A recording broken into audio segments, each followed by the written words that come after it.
gentlemen, the one, the only, close personal friend, Ted Nugent. Ted, how are you, sir? Greetings, a glorious all-American rhythm and blues spring turkey season celebration to you, Glenn. That was the ultimate guitar lick for killing turkeys, I'll have you know. Yeah. Such a great song. What do you too. mean by killing turkeys? Who are you defining as a turkey this morning, you rabid? Well, you know me, there's always a hidden meaning there. I'm talking about Rio Grande turkeys, where there are more now in Texas than ever in recorded history, and I hope there are going to be more in my freezer than ever recorded history. Let me ask you this. Why are you saying Debbie Wasserman Schultz should be in your freezer? You called her a good question. Yeah, that's a professional interviewer right there, because that. No, that's the way they. Come on, that's the way everybody in mainstream media would do it too. They would say, "I'm telling you, it's a world gone berserko." I got to tell you, first, we start off. It's good to talk to Glenn and my buddies there in the Glenn Beck show, and I just got done training my Labradors again this morning. They're so happy. I have the 3 happiest dogs on planet Earth, and Mrs. Nugent just glows this morning. We finished up the last few days of rehearsal with my band. We're kicking it off in Oklahoma tomorrow. I'm on my way to Oklahoma this afternoon for the dress rehearsal. If it wasn't for the federal government, my life would be perfect. Perfect. It really would. It really would. I'm not kidding. I mean, I'm surrounded. You met my son. You see my family, my band, my crew, my management, everybody in my world absolutely kicks ass to be the best that they can be, and they are the best because the best always attracts the best. So the good continues to really outweigh the bad and the ugly. But I think as we the people, it's our job to monitor the bad and the ugly and fix it. Again, Debbie Wasserman Schultz is bad and ugly. Are you hearing that? You said You said that Debbie. I just have to start here before we get into the real stuff. You said that Debbie Wasserman Schultz. I have to get this exact quote because I think this is just absolutely fantastic. You said that she is a subhuman punk. And your question would be what? No, there's no question. I just wanted to get that out there. Well, I mean, all you got to do, and let the facts direct our conclusions. Listen to this woman. Listen to the words. She is a Che Guevara fan. Mm-hmm. She's a Mao Zedong wannabe. Are you kidding me? All the heroes of the military that sacrificed their lives to fight communism, and now we've got a bunch of America-hating Wasserman Schultz maniacs out there. Every word out of their mouth, I think it's like a Saturday Night Live skit. This person can't be serious. Next thing she's going to do is try to sell us a Bassomatic. So Ted, I think she's the only person I wouldn't buy a Bassomatic from because I love Bassomatics. Yes, that would be Ted, you supposedly you're in trouble over this comment that you made at the NRA over the weekend. Maybe you could explain it to us. Our president and attorney general, our vice president, Hillary Clinton, they're criminals. They're criminals. Well, I can explain and if further. You take, wait. Hang on, there's more. There's more. As you remember. We all agree with you that they're criminals. That's not the controversial part. We the people defiance. Remember, we're Americans because we defied the king. We didn't negotiate and compromise with the king. We defied the emperors. We are patriots. We are Braveheart. We need to ride into that battlefield and chop their heads off in November. Now, obviously, you're speaking metaphorically there. No, let's not spin it here, Pat. Okay. All right. What are you exactly planning in November? That's the season of harvest. That's when we get Thanksgiving. Well, again, isn't it fascinating that the author of Wang Dang Sweet Poontang has to explain the words that I use? We vote this November, a critical life and death vote. In every reference I made, whether it's a shot across the bow or targeting the enemy, it always ended the sentence with, in November. Yes, so again, I ask, what are you planning in November? It's a very important month. There are people voting, but what are you doing? Well, I'm galvanizing all my family and friends and the people that I know and people that I fill up my truck with at the gas station, at the feed mill. Everywhere I go, I try to tell them that if they really want quality of life upgrade, if they demand accountability from our government, if they want to stop the criminal spending orgy in Washington, D.C. and beyond, we've got to register to vote. And we've got to go to the voting booth in November. And it's so obvious that that's what you were saying. Is it true? Have you heard from the Secret Service? Are they? Well, first of all, I hear from the Secret Service all the time they want to buy Ted Nugent ammo. So this isn't out of the That's a ordinary plug, isn't it? That's a damn plug on this show. well, who doesn't want Ted Nugent ammo? It's out in July. At any rate, they also called to ask for the best barbecue joints, and I'm not going to even reference the jokes from Cartagena right now.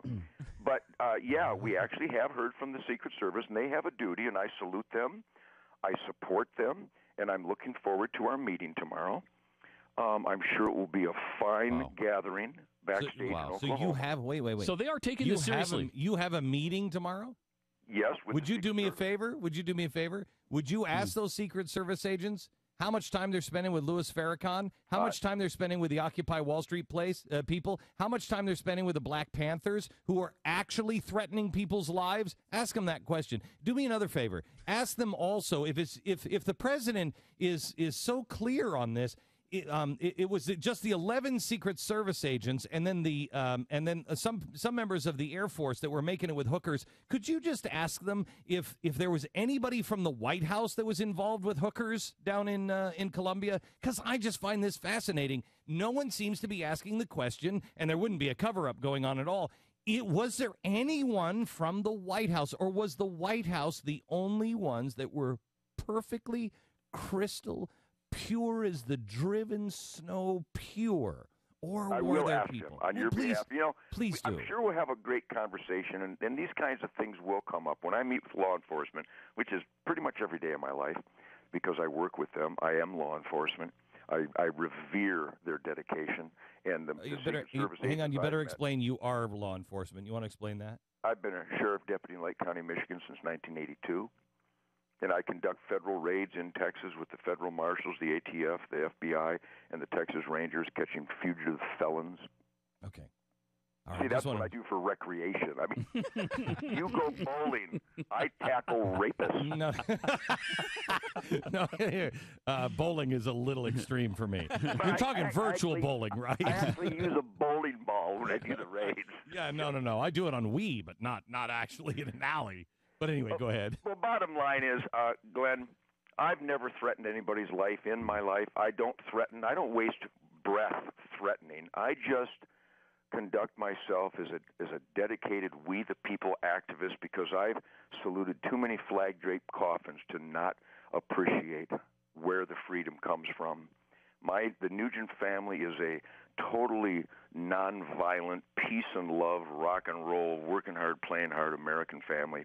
That's what I represent. I know the Secret Service knows that, but when you have lunatic fringe in the government like Wasserman Schultz and Pelosi and Reid, and you've got Barbara Boxer and Maxine Waters, who all individually despise me, the Secret Service, when they're told to investigate even silly things that couldn't possibly be construed as any type of threat whatsoever, I respect their duty to investigate. So we're going to have a little barbecue get-together, and I'm not trying to diminish the seriousness of this, because if the Secret Service are doing it, they are serious, they are dedicated, and I will be as polite and supportive as I possibly can be, which will be thoroughly, and we will have a meeting, and I'm sure that all my other federal agents who have already told me they've examined my speech, that the conclusion will be obvious that I threaten no one. Okay, so real quick, and I'm going to get into this later tonight, I just want you to, I witnessed something on Saturday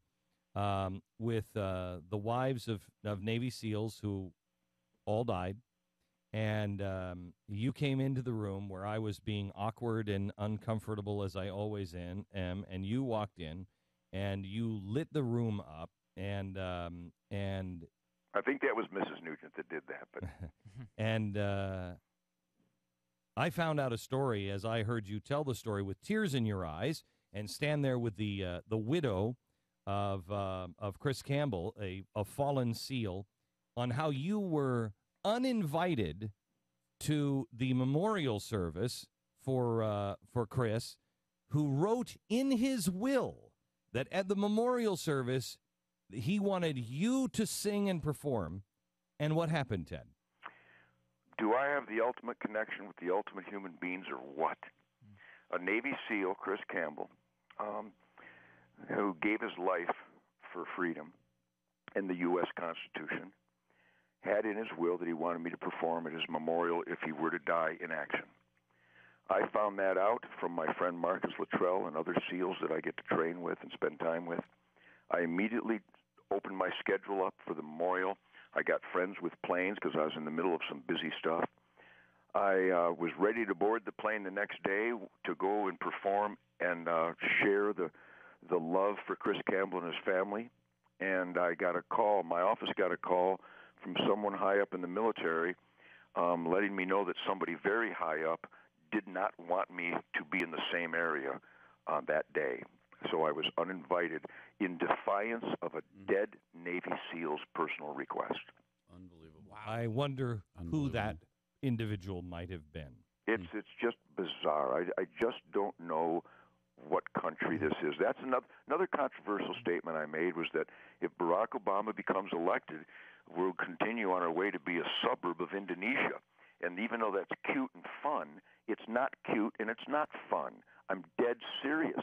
If you redistribute the hard-working earnings of the most productive in society and train people to be slaves and dependent, what a curse forced trained dependency must be.